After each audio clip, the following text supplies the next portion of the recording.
Hey guys, welcome to The Bunker, where we sit down with folks from the survival community and have real conversations about the lessons they've learned and self-reliance in today's world. And today, my guest is Heath Ward from Frontier Survival and Mountain Grit Live podcast. Heath, how you doing tonight, bud? Oh, Caden, I am doing fantastic on this Sunday evening. I appreciate you having me on this great show, The Bunker, and I enjoy and I'm excited to be able to talk with you and let folks know what's going on my side of things.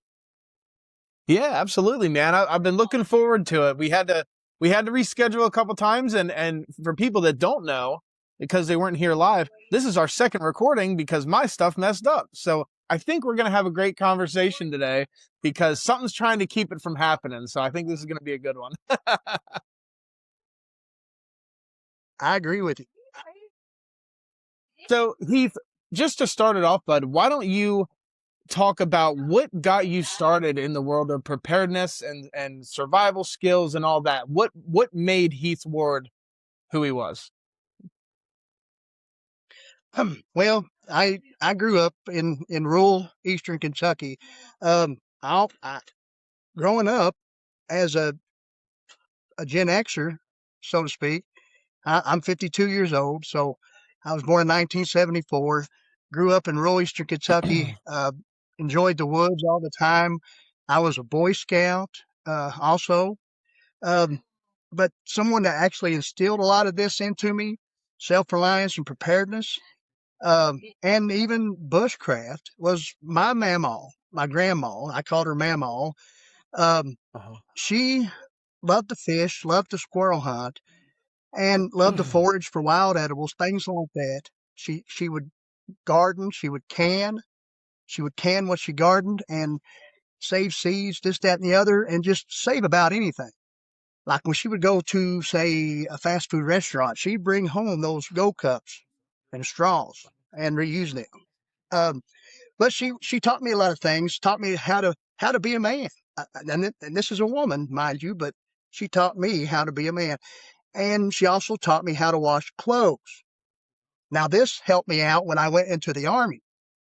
As a new recruit in the U.S. Army in the early to mid 90s, I would wash the clothes of the other recruits because a lot of them didn't know how.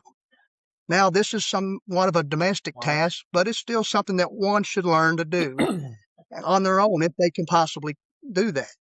Um, Other things I think, just household things that one should always look for: check their water heater out, check if they have an ice maker, check that ice maker line. I work in a hardware store, and I don't know how many times people come to me and say they need lumber to replace a floor, their subfloor, because they had a water leak from their ice maker and it ruined the subfloor. Well, if you had gone behind there and looked, periodically to see what's going on, then that wouldn't have happened. But, to each their own. That's really interesting because specifically you touched on the Army thing. So you were teaching other recruits and stuff how to do their laundry.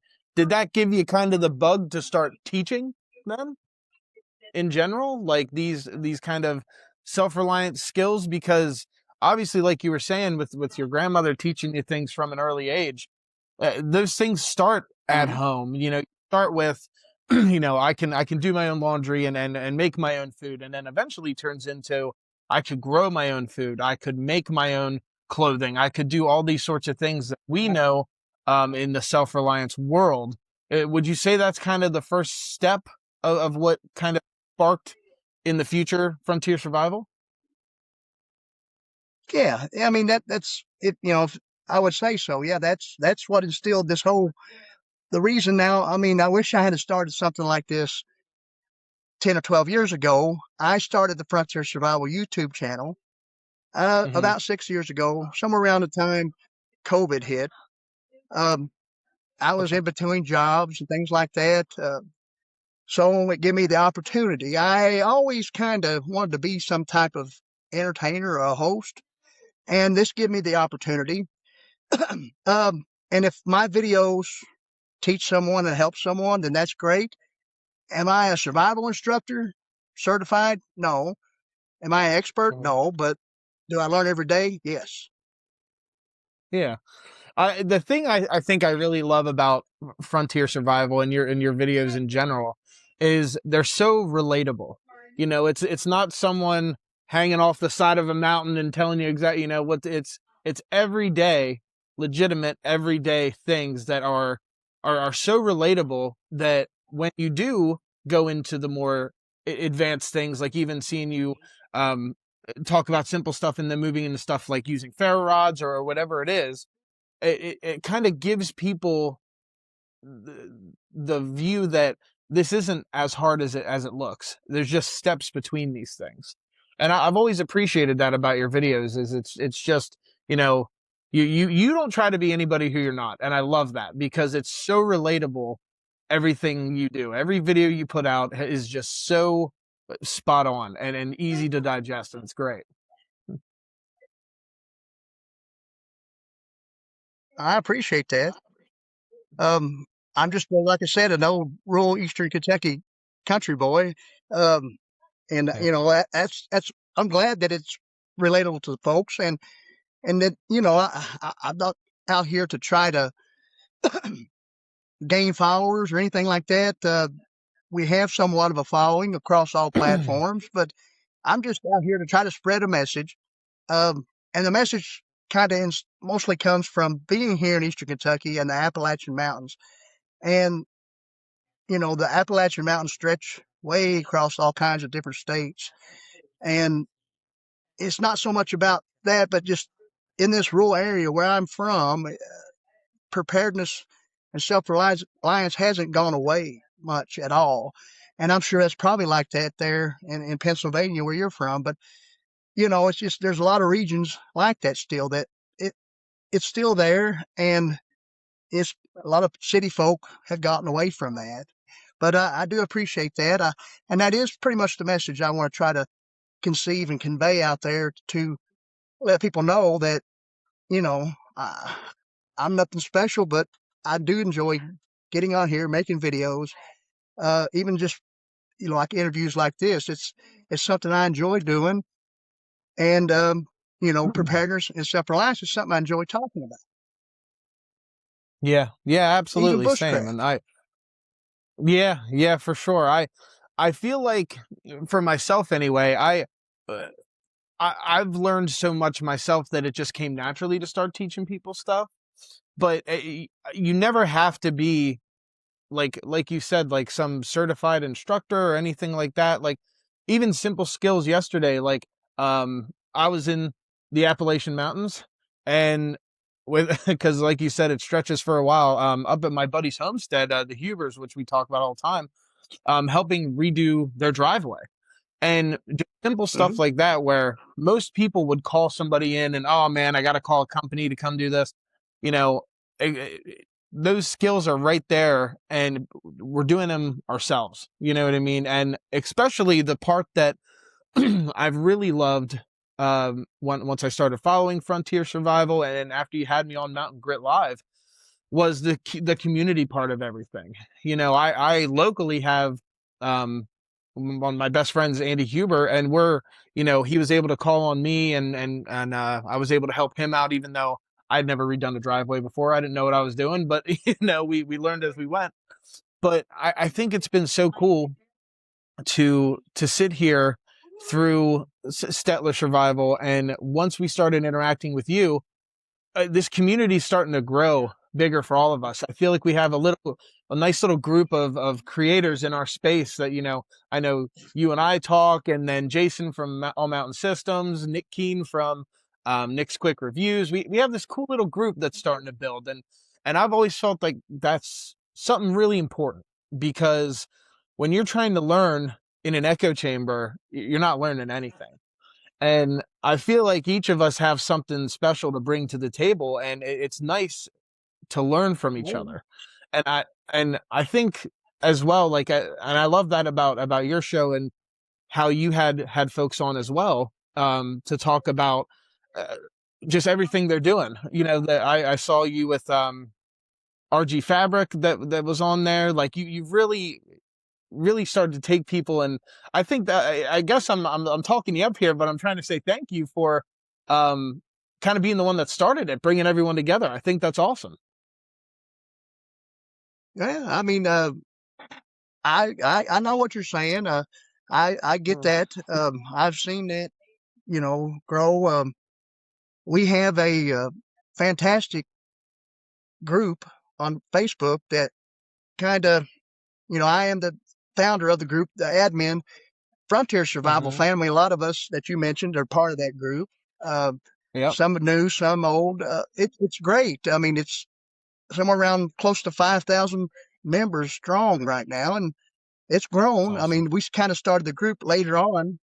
I've been doing Frontier Survival probably 2 to 3 years before I started that Facebook group, but we Okay. got a lot of great folks in there, and it's good to have community when it comes to this. Now, this niche, survival, preparedness, self-reliance, bushcraft, camping, outdoors general, is very saturated on YouTube, Facebook, Yeah. and I mean, of course, that's all my feed is on Facebook, if you think about it, because that's mostly who my friends are, even the folks that I know here in my hometown. Um, but that's all right. It's okay. A lot of folks say, if you're going to do YouTube, maybe this niche ain't the right place to go. But if that's your passion, why not, go for it? That's what I say.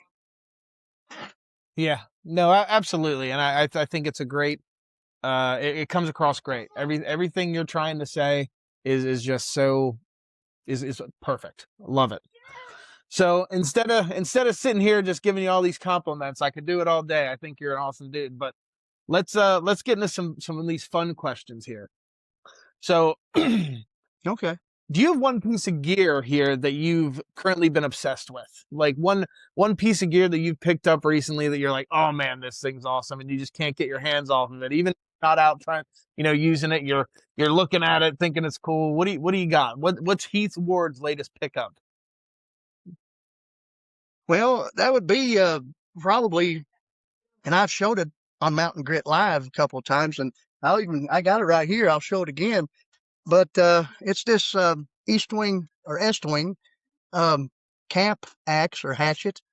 Um, and we still are wanting to do a good review on this. We've took it out in the woods. We've used it, and you can get a good look at it there. See, that's all metal straight through, and that's what's a good part Wow. about that. I mean, I like a good wooden handled axe, a camp hatchet as well. But Mm-hmm. this, it feels good in the hand. It's got a great cutting edge. You can pound tent stakes there with the pommel, different things like that. It's got a great mask on it. You can put that on your belt. And soon, we're kind of just waiting for spring to fully get here, but because we wanted to show the great flora and fauna of the wilderness around here in eastern Kentucky and actually do a good review out in the woods, eastern Kentucky woodlands with this camp axe here, the Estwing camp axe. And that orange right there, that's good and bright. So when you drop it, you're going to find it. Yeah. Yeah. No, that's awesome. Yeah, a good hatchet, good camp axe is something hard to miss. You really I'm sure you have too. I've spent a lot of time finding one that I've specifically really liked. I've kind of fallen in love with the Gerber axes.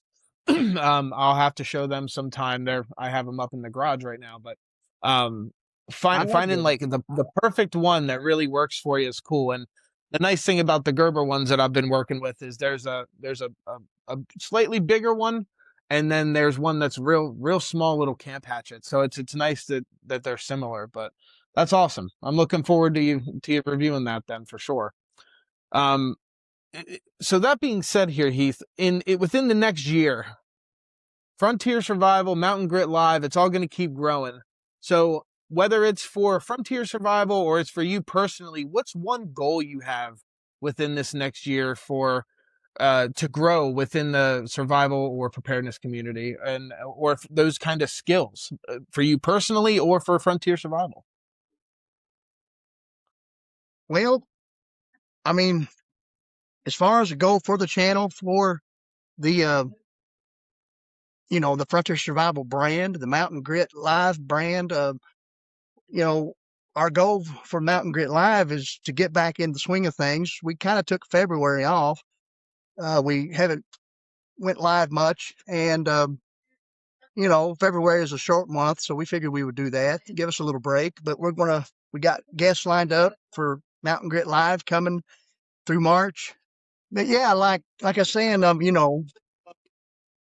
going to continue on with some great guests. A lot of these guys are from Facebook, some from YouTube, um, and just continue on with Mountain Grit on the Frontier Survival channel, on the Frontier Survival brand. We might even bring Mountain Grit to Facebook and have a special celebratory live stream within Frontier Survival family since we have reached new heights there. And, we're going to just try to crank out some videos for the YouTube channel, things like that. I would like to, if I could this summer, actually have some type of meetup on my property, for the community. So that would be a good goal, I think. I'm not sure if we can get that into fruition, but, it's something on my mind. Oh man, that meetup, that would be cool. That would be a good time. Yeah. Yeah, let us know as far as any of that kind of stuff, man. If we can help in any way, Oh, we'd yeah. love to. We It love will be announced. Mountain. Yep.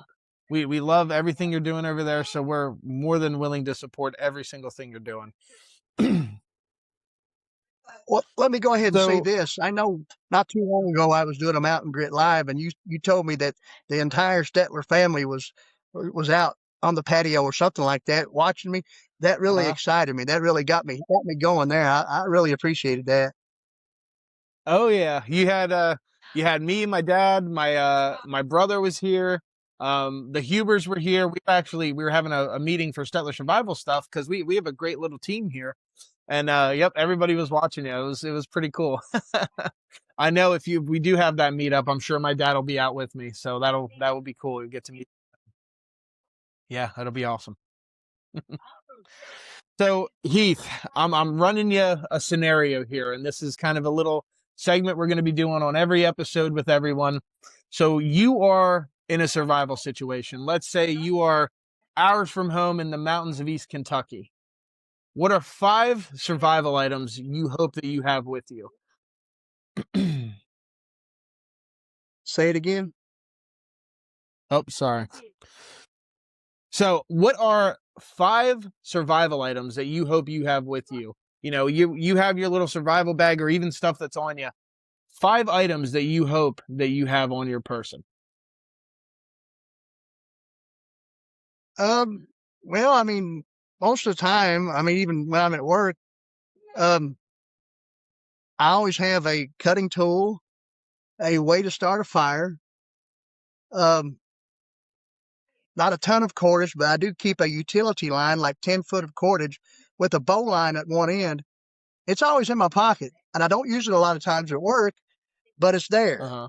So that's three. Um, so a big lighter, a cutting tool. Now it's not a fixed blade knife, but it's a pocket knife. A Uh huh. utility line of cordage. Um, most of the time, I always have some type of cover in the vehicle, like a poncho or a tarp. And probably the fifth thing would be, you know, probably a snack or something. Yeah. So here's the trick question on the end of that. I gave this to Jason last time, and we both agreed with what we would take, but I kind of said if you could in a survival situation have one, whether you want to call it luxury or bougie item, what would it be? I said that I would want some way to listen to music. If I'm stuck on a desert island, it'd be nice to have like some way to listen to music with me. I know some people would think an air conditioner maybe because they don't like being hot, whatever it is. What is Heath Ward's one luxury item if he could pick it out of anything to take with him in a survival situation? Well, I mean, music is a good thing. I would agree with that. Let's see. That's a good one. Yeah. I mean, I don't want to say music, but I do agree with that. But I'll try to think of something else real quick. Okay. Uh, I mean, I could go on to food again. Maybe a good steak. Maybe There you a good go. steak to where I can maybe get a fire going and be able to cook that the way I like it. And you know, yeah, maybe a ribeye. There you go. All right. Good choice, sir. Well, that's a good go-to as well for me. A good ribeye, that'll do it. So Heath, if anybody watches this and is just as impressed with you and Frontier Survival as I know we all are, where can they find everything you're doing? Yeah, I mean, YouTube channel Frontier Survival. Search it. Um, it'll pop right up most of the time. I got, we're closing in on 3,000 subscribers there on the YouTube channel. So when you search Frontier Survival, you might get other things, but usually my channel pops right up there on top. We're on Facebook. We're on Instagram, Frontier Survival. Um, we got the Frontier Survival Family Facebook group. So, and most of the time, if you go to any platform, you'll find the other links right there as well. If you go to Instagram, you'll find the YouTube channel link, Facebook link, and vice versa. So we're mostly on 3 major platforms: YouTube, Facebook, Awesome. and Instagram. Good stuff. Well, Heath, it was a pleasure sitting down with you, my friend, as always. And I hope that we all just keep growing together and building this awesome community. And I look forward to that. Hopefully, that meetup here this summer. I'll be driving out with the camper if that happens. So look forward to it. Yeah. If we can't make it happen this summer, there's always another year. I know we never know about tomorrow, but we would like to do that, and we're going to try to do our best to see what we can do. We got a good place here where we can have folks drive in, park, and we could camp right out here in a big field. Good stuff, Heath. Good stuff. Well, everybody, hope you enjoyed tonight's episode. And until next time, we'll see you in the bunker.